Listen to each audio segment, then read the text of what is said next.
Dearly beloved. Dearly beloved, we're here. Well,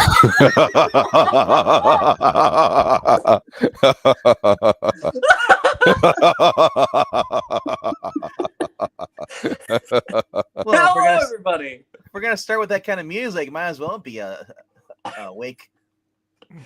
Welcome back to the Extreme Movie Show. I'm Pixel. I'm Rob. Is RDV. This kid. And way over there in the dark corner, in your eye, it's Rob. The voice. Oh, we are live. Next time, give me the fucking cue, gentlemen. Jesus fucking Christ. Well, right there. It says live in the corner. The cue is not you hitting live. It's going live in 3, 2, 1. Jesus Christ. What kind of show do we have going on here tonight? Ladies and gentlemen, we're going to be discussing a tremendous film. Very significant, actually, in all seriousness. That RDV from Parts Unknown, the Great Midwest. I used to call him the Dairy God, but he doesn't like that. So I just say from the Great Midwest, and that Professor Pixel, the young 20-something, as you can see, he's living very hard in his very short life so far. Guys, this movie... Well, you know, when we're talking Blacula, to take a serious moment, the way things are today in films and all that, we don't really, on this station, talk a lot of politics. We don't talk woke stuff. We just watch stuff and kind of react to it and talk about what we like to like and what we think works and doesn't. This movie coming out in 72, 73, Black Vampire. I'm hooked by it. This movie is great because, one, it's one of those cheap budget movies that somebody had a specific vision for it and it works. The casting is great. There's some humor in it, and it's really kind of like a love story, and they do different things with it. And without it, you probably would not have a big range of exploitative type movies you have in the 70s and later on. I would argue it's not exploitative at all, to be honest with you, but you would not have Blade. And I'm dead serious about it. This movie's very worth watching. I highly recommend it. The reason this movie is so different from other ones because it actually is based off a real actual short story. Correct. Back in the 1800s, 1819, called The Black Vampire Legend of St. Domingo. They changed the name from Alan Brown or Andrew Brown to Momode. They gave it the African background, right? They gave it the Black Panther kind of background. They had the black African prince comes with his wife from Africa, shows up in Count Dracula. And I gotta say, this Count Dracula, man, I was like, what the heck? It's Charles Macaulay. And it's not the Dracula we're used to, the good Dracula, Christopher Lee, you know, or even Jack Palance, for that matter. You know, yeah. It just felt kind of like not the diss the actor, but it just felt like you just had a nobody, threw anybody in there because it didn't matter. The whole point was that completely. Because honestly, if they would have thrown a better they were going to throw there, Sammy Davis Jr. in here, the Candyman guy. Dude, did they put Sammy Davis Jr. dude? That'd be hilarious. They were going to as the main actor. Yeah, William Marshall is this main dude. Wow. He makes the movie. He's phenomenal. Absolutely. He's so good. Like, his voice is just, it's still in my mind. I wish I could reach that deep. But this was the start of, well, we had, at this point, we were in the 72, we already had black exploitation movies. This was the start of the horror genre of that theme. Yes.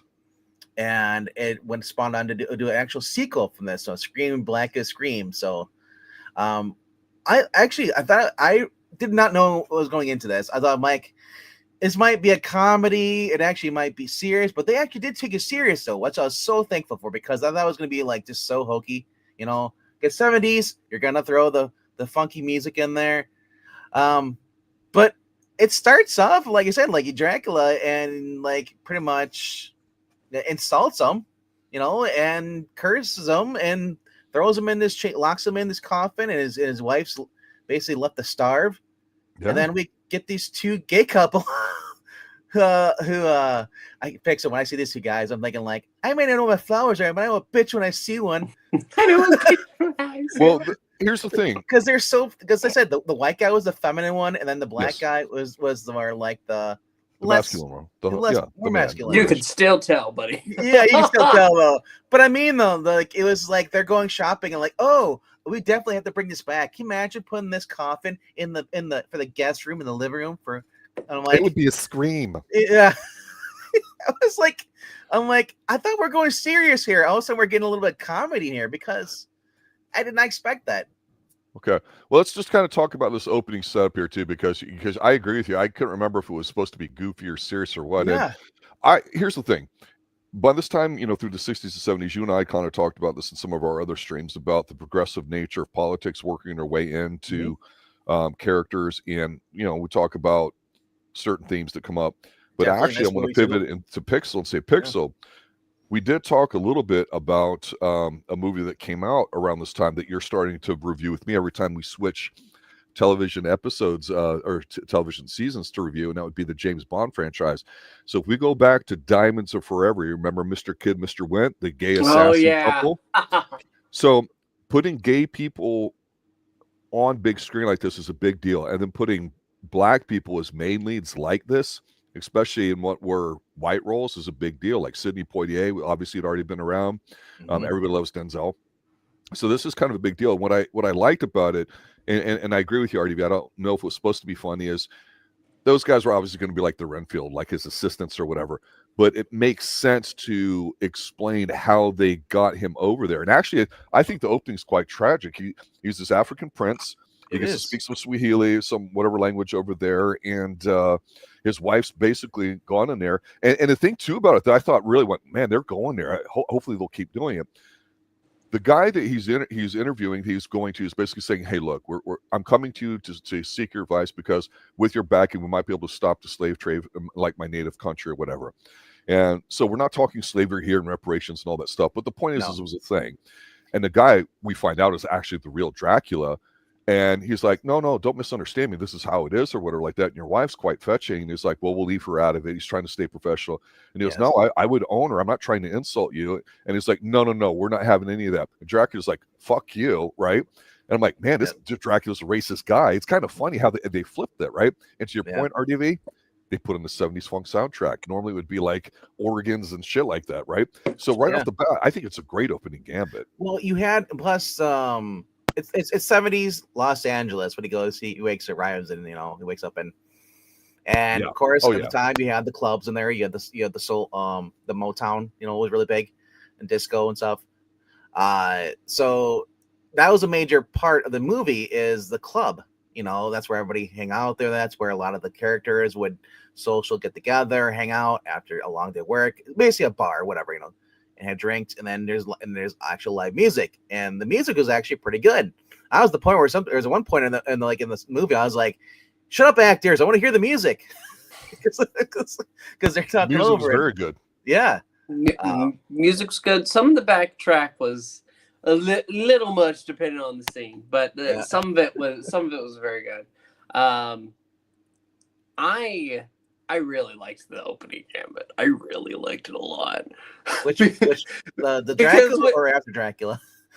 With Dracula, because when you have him like, you know what, I'm not hearing any more of this. I want to stop the slave trade. You could help, but instead he's like, no, I would own your wife. What? He's like, we're done here. But Dracula isn't going to let that happen. And when he goes ahead and he bites him, puts him in a coffin, and is about to lock it up and says, I curse you with a hunger that you shall never feed, and I name you Blacula. I was expecting something it was supposed to be. It didn't feel like a joke, and that I didn't want it to be. I agree with you. I did not take it as camp.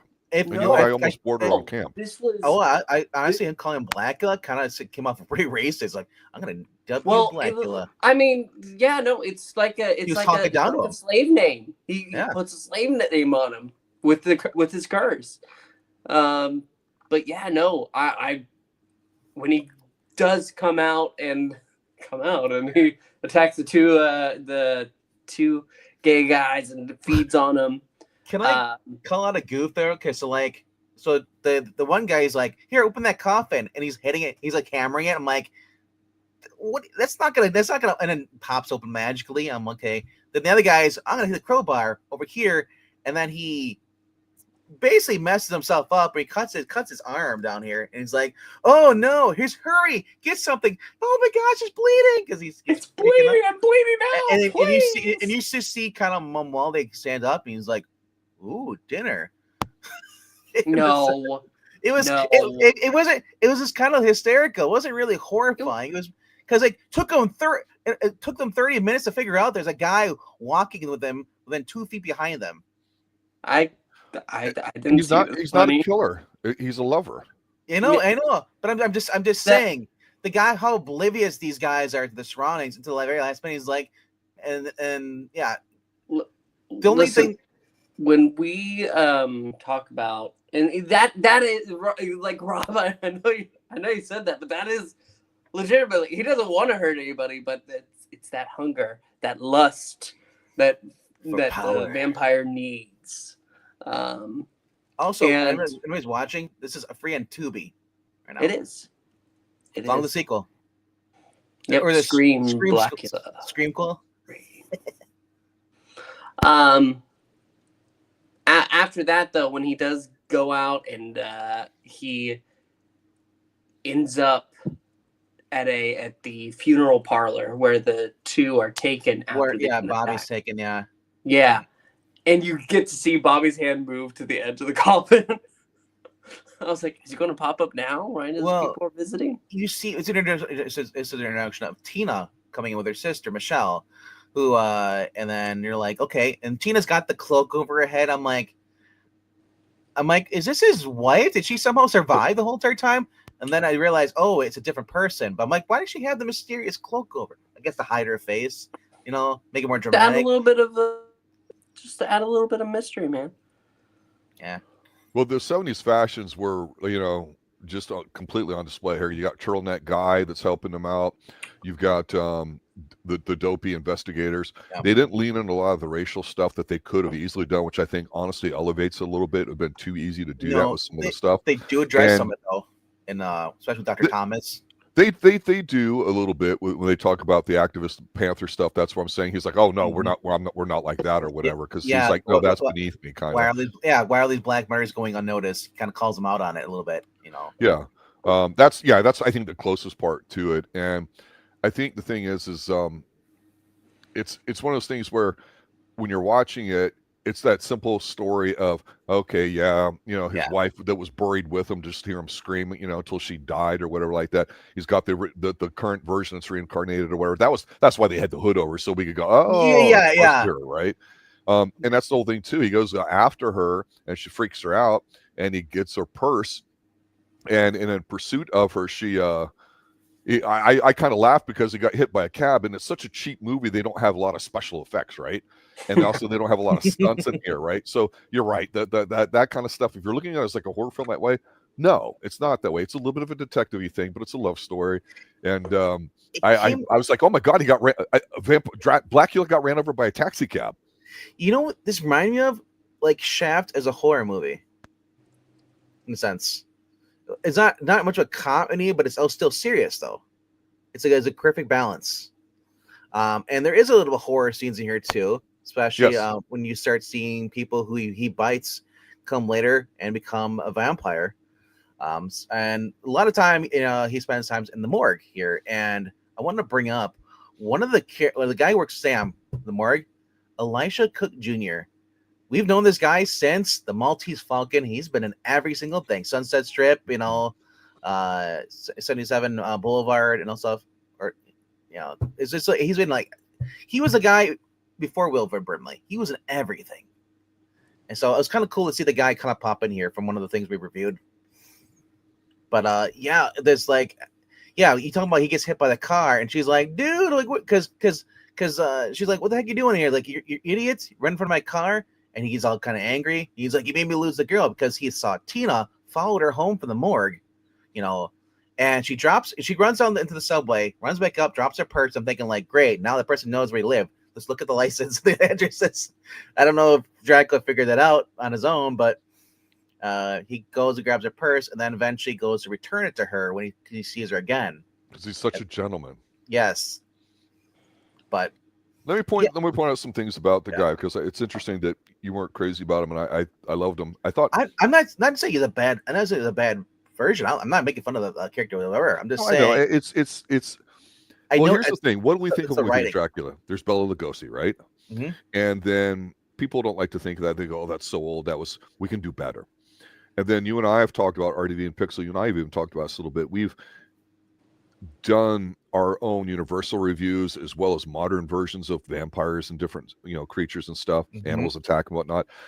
But I've always maintained that for me personally, I think, and again, professional opinion, I would say here is that the Hammer films do the best job of captivating all it's supposed to be, because it borders almost on being campy because of the action and all that, but it's great actors, it's minimalist writing, the sets are just great, you get sucked in, they treat it seriously. And I've always said that I just want something that sometimes has a serious tone to it. And yeah, there's some very cheap elements in here due to the budget and stuff, but I really appreciate the fact they intentionally said, you know what, we're going to put a funk soundtrack to it. We're going to put some soul in it. Basically, we're going to make this guy a black African prince. We're going to make him not a feral animal or whatever.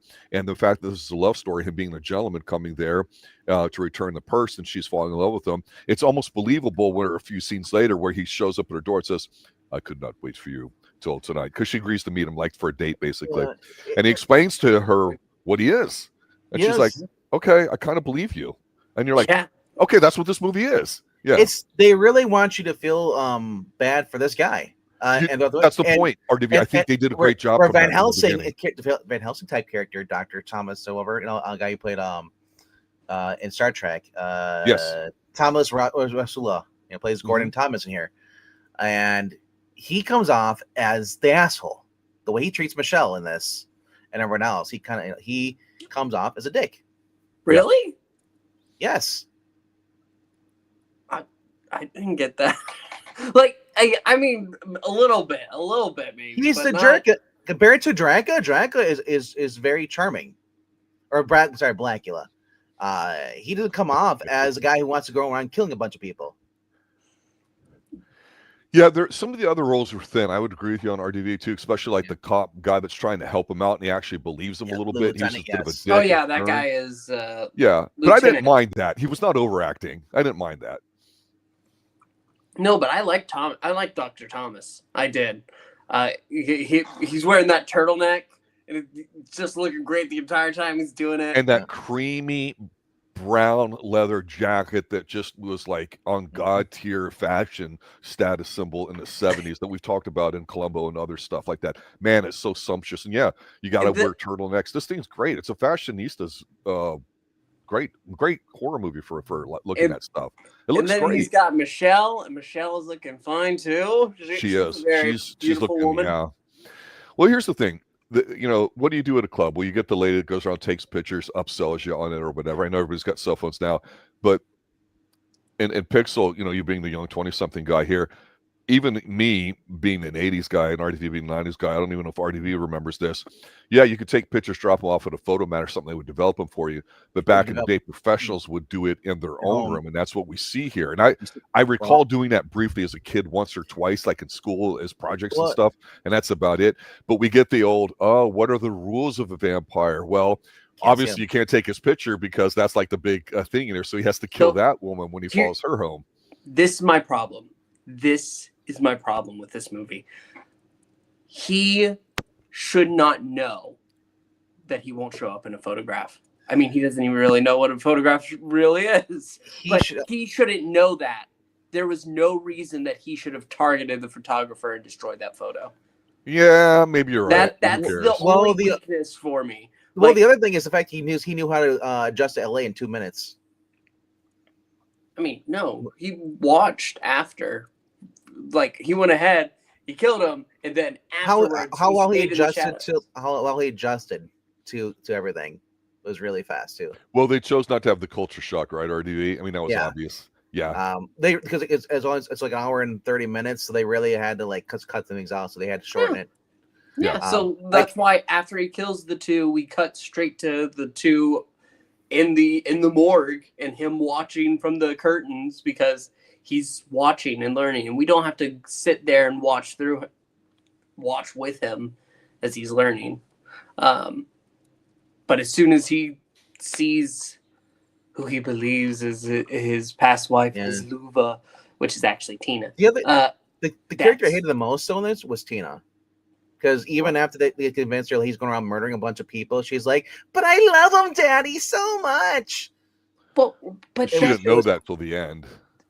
But even They- then, No one there told her. is this. Michelle told her, like, and said exactly. It's like, what do you mean? You think, or like, like, I know. It's like, I love how they call her out on her bullshit, Yeah, but when it comes to vampire stories, and especially this one, this is almost a Dan Curtis production. Well, there was no signs that she was have the enthralled. vampire who believes it's a reincarnation of his wife, and there is this mystic element to their love. She knows on a spiritual level that what he's saying is true. I would have liked it better if they would actually show that she was actually enthralling her, like, like Christopher Lee would do to his victims. But that's different in that here, if he did that, then it's not true love because he's making her do it. The fact that she believes him and then she asks him to stay and they make sweet, sweet love, that's all you need to know. Because then it's done. Phase 2. He says directly to her, I'm not going I'm not going to force you into my way of being, but I want you with me. You must come to me willingly. It just made her come off as gullible. No. Really trusting. No. Compared to her sister, who's love. Really often. It's a love story. It's a heartbreaking love story, but it's a love story. And that's what makes it so good. Especially when we get to, anything we want to talk about before we get towards the ending part of this? Well, I want to talk about as far as Michelle's character. Michelle actually helps out her husband or boyfriend, Tom. Thomas in the morgue and stuff. And when he has to like go, do want to dig up the body, the white boy. And she's like, and they're talking like, she's like, I ain't going there. It's like, no cemetery, crazy. And it's like, and he's like, baby, kissing her and stuff. And then they show up here. So then they show the cemetery where he's digging her up. I think this is also the time where he also gets Sam gets attacked by the cabbie driver who's now a vampire in the morgue. No, that's after. Because is that after? The call because he's trying to set up evidence to show. Okay, it's really right after. But anyway, he's digging up the body, and then as soon as they see up the door, you see I think his name is Bobby or whatever the kid's name is, the white guy, the gay white guy, the vampire pops up, and then he basically pushes him down and starts hammering the stick, and she's like, "No, he's alive! You can't kill him! He's alive!" She's getting all hysterical, and the point where he's like, "We're getting the Sean Connery treatment again from Dr. Thomas." He's gonna slap her. I just love the amount of pimp slaps in this movie, though. Great. Not to her, but all the other ones. It was a common theme though, because as you saw a lot of the women here were kind of not strong-willed. No, I wouldn't say that. I would, and this is going to sound even worse, RDV. I'll disagree with you, and I'll simply say the way I'm going to choose to describe them is it's not that they weren't strong-willed because they're young, right? Maybe they are a little naive and gullible, whatever, but they knew their role. Their men made the decisions, and their job was to support them. It just came up as where the men were men here. Well, nothing wrong with that. I'm just saying this is the type of movie back in the day where the man was the man, and then the woman was more like the scared, and then the man protected her. I want to talk about one thing, Pixel, before we move on towards that. Like you're saying, because RDV brought something up, and this is something I want to kind of talk about, kind of in a half joking sort of way.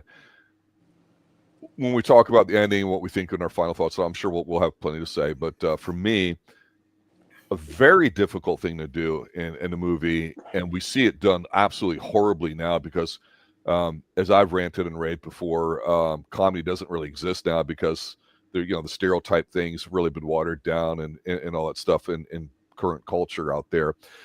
But would you have somebody there that's the kind of be like a sidekick who gets involved only briefly in it to illustrate certain things, cause like a tension release in the scene, like at the bar?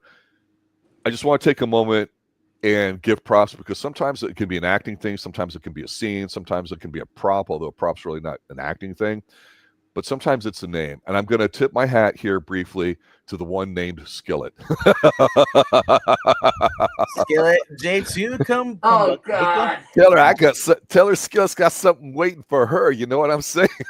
Come on, Skillet. I guess he was best known as Torque in the Man Called Sloan with Robert Conrad and Dan O'Harley.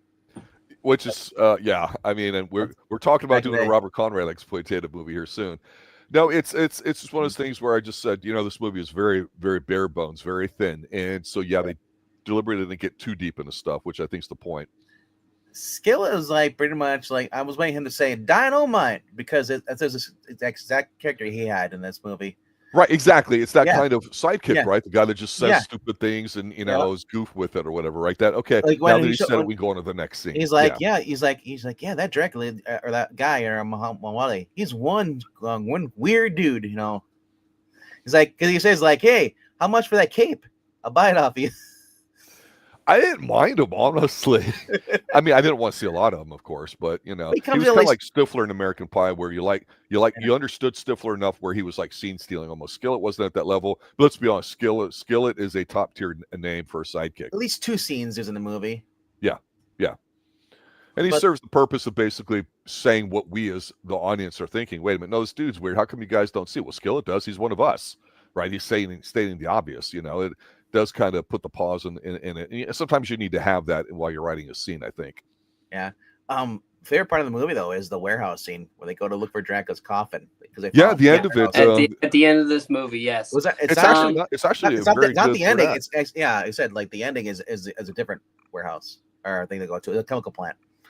The warehouse is where they're looking for Dracula's coffin the first time because they figured that's where the murder started. Oh, and he's moved it. Yeah.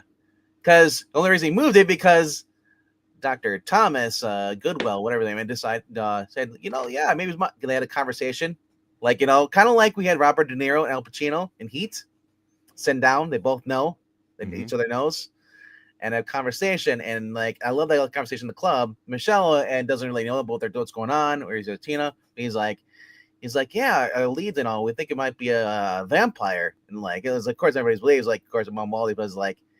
Yeah, because a vampire, and he's like, he must have it, probably has a coffee. He's like, who say he's not modernized, and so after this whole conversation with them, you get to see, what's his name, the doctor talking to the lieutenant. And pretty much they decide is like, everything's kind of started kind of like where the warehouse is. I would be, and they go there. And I love this how they put an APB out and stuff, So they all these cops with guns, and this is where it kind of felt to me as like, oh, we're getting into like Dawn of the Dead, the way it's shot and stuff. You got the bullets, and filmmaking at its finest. Oh, it was great because, like you said, they all have the police helmets on. They're going in there, the warehouse, and it's the one racist white cop, Bennington, whatever his name is, or Bronson, I can't remember what his name is in this movie, but he ends up getting attacked by a bunch of Sergeant Barnes, played by Logan Field, goes in the warehouse, and all of a sudden, like, that was just Dracula in there, but it turns out it was not just Dracula, it was all of his because we've only seen like about 2 or 3 people he's bitten, 2 gay guys, so many more. But yeah, so he's been spreading his herpes everywhere, and well, what do you think it is? It's a disease. And Dr. Thomas Goodwell has the cure, and it was great because like they all look like the undead. They all looks like what remember the brides of Dracula they had in the beginning? Same type of people, coming out and they start attacking everybody. And this is like great. They're like, convenient place, oil lamps.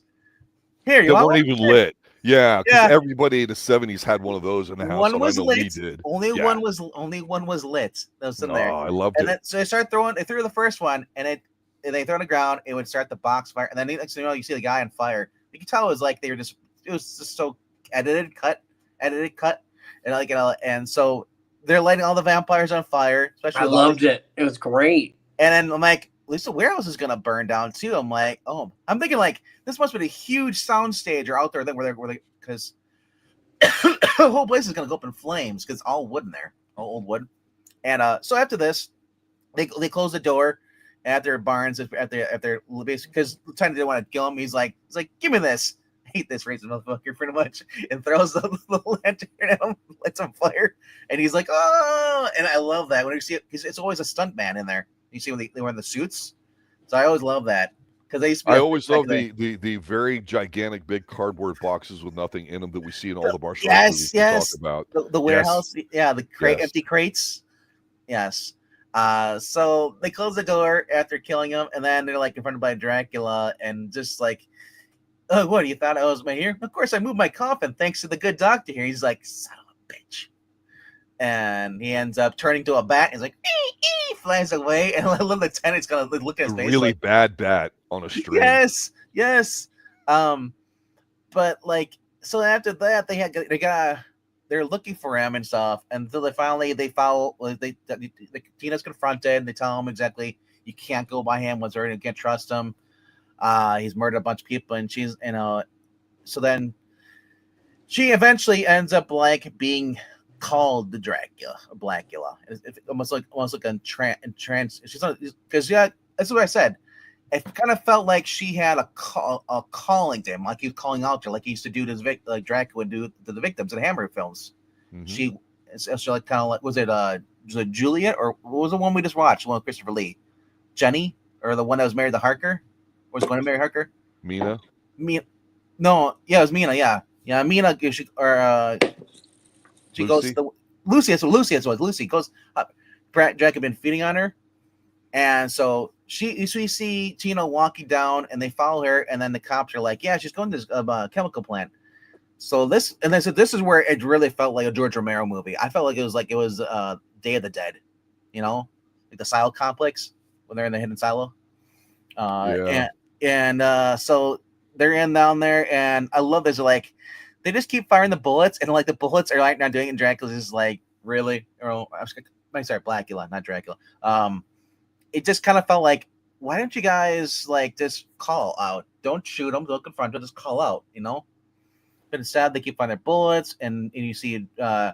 There's even a scene where in the catwalk where Macaulay picks up an empty barrel, chucks it down, and hits the guy in the head. That was hysterical. That was as good as the taxi cab, bro. I saw that and I went, wait, I'm going to rewind 10, 20 seconds and just let that play out in my mind. Because sometimes you see things, right? Or it's a bad edit or something. No, he picked up and landed on a dude. I'm like, when do you see that? You don't. I could tell it was an empty plastic barrel, because I have a couple of those in my house that are empty like that. And I was like, it took a while for it to fall down. That's how you know it was empty. and then for good measure, he's like, let me throw another one on top of the body. For the top. But then one of the shots hit Tina. And look, actually, because it didn't hit. It was the guy actually purposely aimed for her. Like I said, I don't know if this was intentionally to be a racist thing because or didn't care because of perp, whatever. I don't think it was meant to be that way. I can see that, but I don't think it was. He pulls out a gun, sees them both, doesn't say anything. Pretty sure it's supposed to be shoots her in the back and kills her while they're fleeing, and Dracula basically ragdolls this guy and throws him around. Yeah, and then he bites her there's no other way. Yes. To turn her into a vampire, but then putting her in a coffin. All the officers are there, and he announces, Dr. Thomas, all of you will die here tonight. And he just starts attacking from left and right. He goes Blade. The one person going up, getting shocked. But ultimately, they are able to get around, and Thomas gets to the coffin where Tina now lays, opens it up, and he stakes her in the heart. Well, you have Michelle like crying on the side. Well, here's the thing: the setup of that, they thought Dracula's in there or Blacula's in there. They open up and he quickly stakes. Yeah, and he shows up behind them. They didn't know that he wasn't in there. Yeah, that she was in there. But it's still, it goes ahead, and he walks up and he says, "Get away from her!" And he looks down. Her face has already gone back to normal, dead but normal. And he says how, what am I supposed to do now? Yeah. He's basically the only thing that I had worth living for is gone. And then Thomas is about to pull out the cross, and he says, there's no need for that. Yeah. Put it away. And he walks up the stairs. And you'll remember, Rob, when we talked about Dark Shadows, that one scene where Barnabas has to go out during the day, I can no longer ignore. Yeah. Oh yeah. And he has to stand up there, and you can see Julia on the side looking horrified, like, "Oh no, is he going to be able to withstand it?" And he does. Up the smoke machine to 11. Yes. And that I got those vibes here because he's climbing to the sun, and then He lays on the ground, and yeah, he falls died. over. It was no. Well, we can be more elaborate than that. We get. I guess you could say. I'll ask you about this after we're done. But Dracula lays there, and then we get the 3 stages as his face basically turns, rots away, flesh gone. Then we see a bloody skull. We see maggots in the eye sockets and the mouth and stuff. +1 for maggots. Yeah, I gotta say, Christopher Lee or Blacula. Well, I still will go with Christopher Lee, but here's the thing that I wanted to say about both of them, because I think it's a great question, honestly. And this goes into some of the things we have talked about before with how roles have changed. This, when you look at them, they're both 6'5", 6'4", 6'5", legitimately, not Hollywood fake lying. Mhm. They both are classically trained opera singers. They both performed on stage. They both are very charismatic. It's not that I think any less of Christopher Lee, because he's just so good in everything. It's just that William Marshall's career was basically a mix of a few different types of things or whatever, rather than, he just did one thing a lot. You're missing the point. I was asking about the deaths. The deaths. Look, I don't argue that they seem similar, but that was kind of the prosthetics and stuff that they're using. The CG or whatever you call it, the not him locking up, just the special effects. Yeah. I think they're both fine. I think they looked fine as well. I don't know if the same person did it or not. I don't know. It looked a little bit more graphic, more disgusting compared to Christopher Lee, where it just kind of eventually was gone and just was dust, and you all you see is the pendant or ring. Yeah, it's not just the maggots. It did look a little bit uglier or just more disgusting. I will agree with you on that. So even though he dies, it's a very cheap effect. His bones stay there though. That's the thing where everything was turned to ash and gone with Christopher Lee's hammer.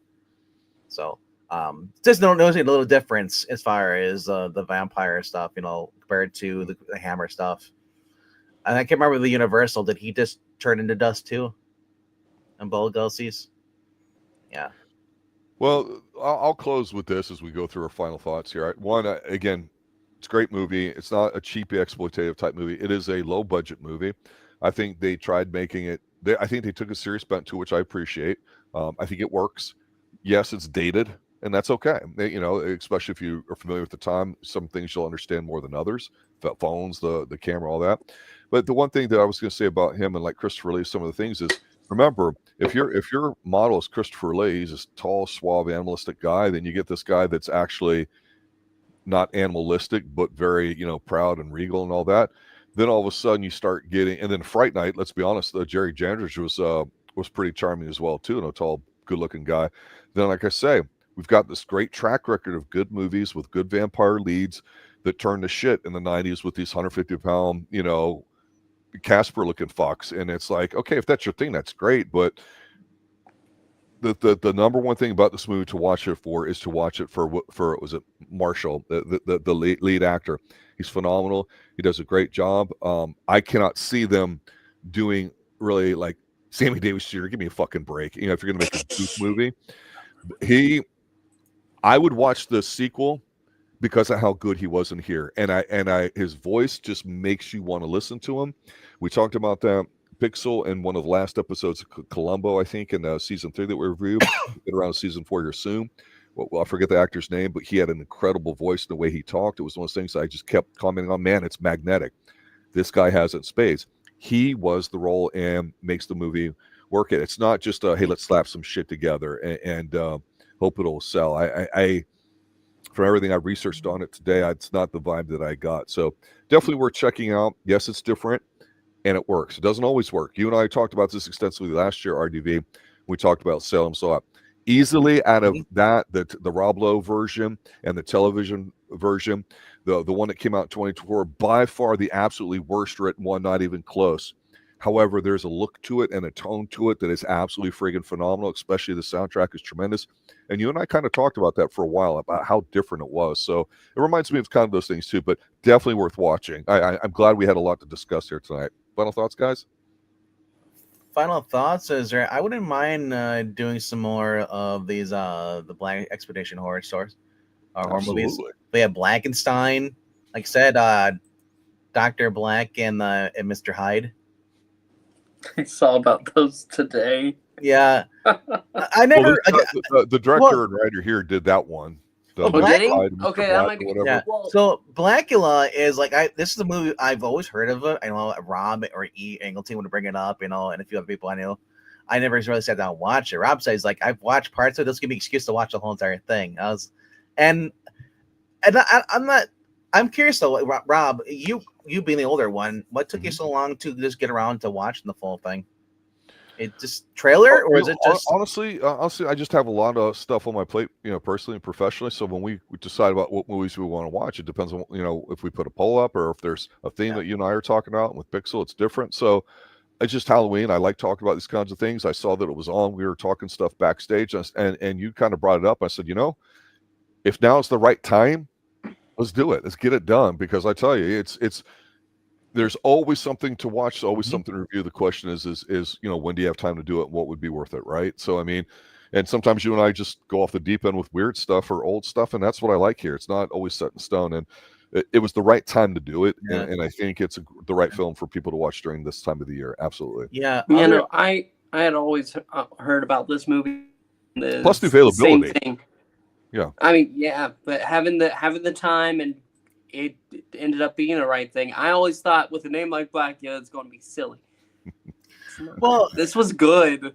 I'm surprised by how good this film was. And I'm pleasantly surprised. I'll admit though, honestly, I really had no care to watch this. Not because it looks dumb or stupid. It's just that I would probably put in a bad taste for my movies was those movies in the 90s. The comedies. I'm trying to remember what his name was. Not the Eddie Murphy. What was the Eddie? Dracula Dead and Loving It with Leslie Nielsen? No, it was the black exploitation movies they had in the 90s. They had the Brother, or what it was called, Brother Undercover and stuff like that. Oh, Undercover Brother's tremendous. But Yeah, that's I wasn't really into stuff like that. Didn't really. I was more because I've always been an action guy. You know me. Absolutely. Yeah, martial arts stuff. So getting around to this, actually, like I said, it was a decent movie.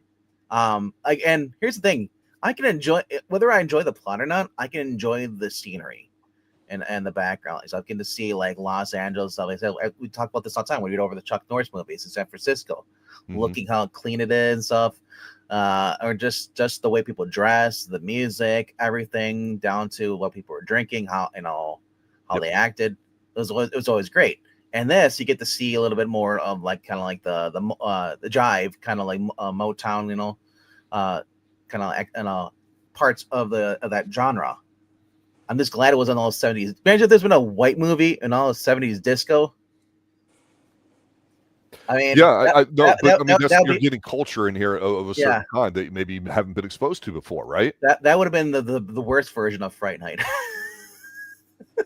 Fright Night was in the 80s, but Fright Night been in the 70s.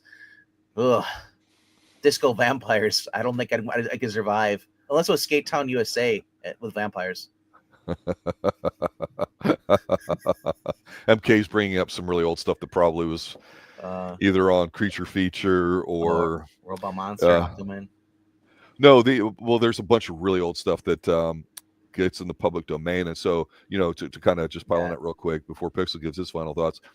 The availability of this film, I'm not, if I've got something to go rent and I'm going to go rent Indiana Jones, I'm not going to go look for Blacula at Blockbuster, right? Well, but then all of a sudden, now that we have all the streaming channels and free ones, you can find a lot of these old TV shows that are available, right? Like the Wild Wild West and the stuff from the 70s and other things you might like that you had to go buy or whatever that don't, for the most part, exist anymore. Paying $8 for a movie and that was always a gamble. Now with Tubi, you can watch these for free, and there's also a lot of movies that don't really hit the DVD, so you're going to find a bunch of those now on Tubi, which is great. Yeah, and that kind of that's kind of the reason why more so I wanted to do this, because I don't have to spend money on something in case I don't like it.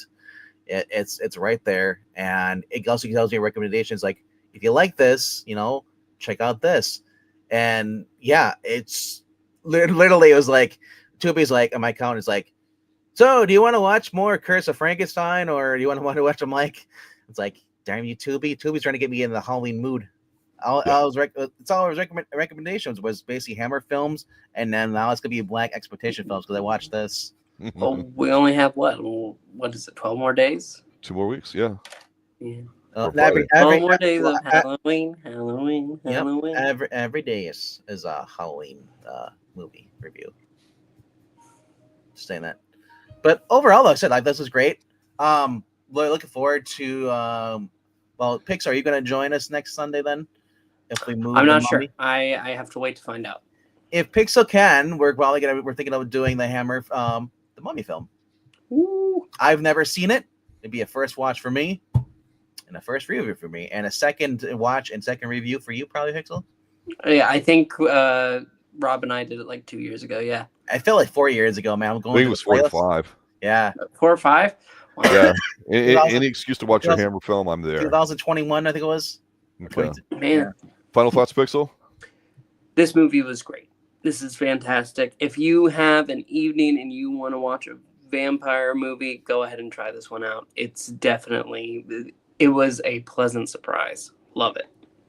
One final thing for you, RDV, I wanted to bring this up because with all the joking goofiness aside here about this film and exploitative type things, I mentioned it briefly, but if you know anything of it and want to add to it, I think it would be relevant for the people that listen to our channel because some of them like comic books and the stuff that you guys do on a Geeky Puppet channel. But my understanding is that this basic movie was the inspiration for Blade, which showed up in the Dracula's Tomb or whatever comic book like a year or two later, because I remember some of those things. I remember some horror magazines in the 70s or whatever, but as far as a cartoon, that's kind of pretty much what like opened the door for like Blade and everything too. So I mean, I don't know what you may know about that or if that's pertinent, but from my understanding it's influenced a lot of things too, not just movies but also some comic books.